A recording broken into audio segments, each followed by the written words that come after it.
picture of this swan. And that's sort of interesting. What the heck is that all about? I think, what it means is that when you run your business, you want your business to be as elegant as a swan, to look like that, etc. But what's going on underneath? What's the foundation that supports that unified communications capability in there? And we're going to talk about that. Gartner identified like 8 top priorities that CIOs have. They list them off here: 24/7 availability, business continuity, cost management, and so on. When you look at those things, it's interesting. They sort of can be divided into 3 subgroups: always on, efficient, and scalable.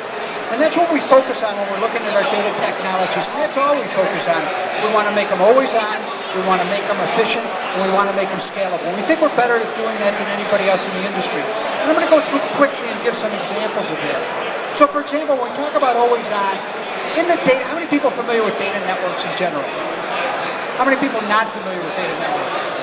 How many people wouldn't raise their hand no matter what question I asked? I could ask it all day, any kind of question. And you're not going to raise your hand, are you? That's smart. That's smart. That's a good thing. Never volunteer, my friend. Okay, so in a data center, we've got multiple devices. We've got probably for scalability, redundancy, resiliency, I've got 2 or 3 network center switches.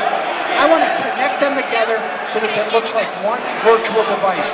We've got some technologies that enable us to do it. This split multi-link trunking that enables me to connect these up and connect up any access switches or servers to that. Doesn't matter what vendor, etc. I can do that. I can have all the links active at the same time. Gives me sub-second failover, industry-leading sub-second failover, and it's easy to troubleshoot and configure. Wiring closets feed into the data center. So I've got out on the floor, I've got computers and IP phones that feed into edge switches in the wiring closet. I need to make them robust. I need to be able to stack switch upon switch upon switch so that I end up with a high-capacity virtual backplane. And I need to be able to take out anything in that stack whenever I want to replace it if necessary, giving me this hot swap capability. And I want to, once again, have simplified management of it. So as far as always on is concerned, those are key aspects, and the results we showed from a third-party test compared to a couple of our competitors were, in fact, if there was a failure, a link failure or a switch failure, we failed over much quicker than the competition. That's important. You've got important data going across that network. You need business continuity, 24/7 capabilities, etc. So the always-on aspect of networks is something you need to focus on. The next thing is efficiency. And I talk about efficiency in a couple different ways here. One of them is as far as managing that network. We're the only vendor that manages a voice, data, and wireless network. We have multiple applications that we develop, single sign-on, common look and feel, common database, and they pass information between and amongst each other contextually. That means if I'm using one application on one aspect of the network and I see an issue, I can pass that information contextually to a different application that needs to do something else, maybe by a different administrator. What this enables me to do is have these integrated workflows between the modules. So, system that manages voice, data, and wireless, contextual information, Web 2.0 SOA based, so it makes it easy to integrate with other technologies. Another aspect of efficiency is energy efficiency. Back 2-3 years ago, we demonstrated right here at Interop how our products and technologies were more energy efficient than anybody else, leading to great cost savings. One of the things we're demonstrating now is I've gone further than that and said it's not just enough to make that specific box energy efficient, I want to make that network energy efficient. I can do that by designing it in a certain way, and also we've got this capability of dimming down the network when appropriate. So we look at the network and there's certain times of days where you want to dim it down, and in fact you can save energy that way. You may want to turn devices off, you may not want to turn devices off, we give you that option. Next is this energy analysis that we're talking about around the corner, where I take that information I'm gathering regarding the energy, I do an analysis, create a database, and I can now help manage my network. One of the ways of doing that is by energy utilization. So the results of this is 40% energy savings from the individual devices, 60% from the network. So we talked about always on, we talked about efficiency, the last item is scalability. If you know how to design technology, you know you've got hardware and software.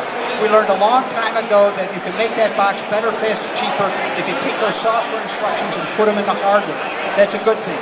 The bad thing is once I put them in the hardware, I can't upgrade them. Okay, I got to do a forklift.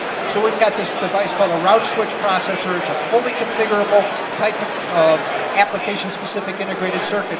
So as technologies change, standards change and evolve, I can download new software into that hardware and enable it to keep on going. So fully programmable packet processor, new features delivered without a hardware upgrade, longer switch life, because you're looking to have that switch exist out there for 5, 7, maybe even 10 years. But technologies change and you need to be able to keep up with it. One other aspect of scalability is wireless. 802.11n. How many people are familiar with 802.11n technology? Today, if you're familiar, A and G have a throughput of about 24, 25 megabits per second throughput. And will have a throughput of about 100, 200, 300 megabit, depending upon how you implement it. Your typical wireless technology has an access point feeding into a back-end security or control switch. That isn't going to scale. As those data rates increase, that switch is going to be a bottleneck. So what we're doing is we're taking and we're separating out the control plane from the data plane. I'll still have the switch, either virtual or real hardware, controlling from a control plane point of view, but the data is going to be offloaded to our switching devices that we talked about before. And one of the ways we're going to do that is utilize that route switch processor to upgrade those switches to accommodate that change.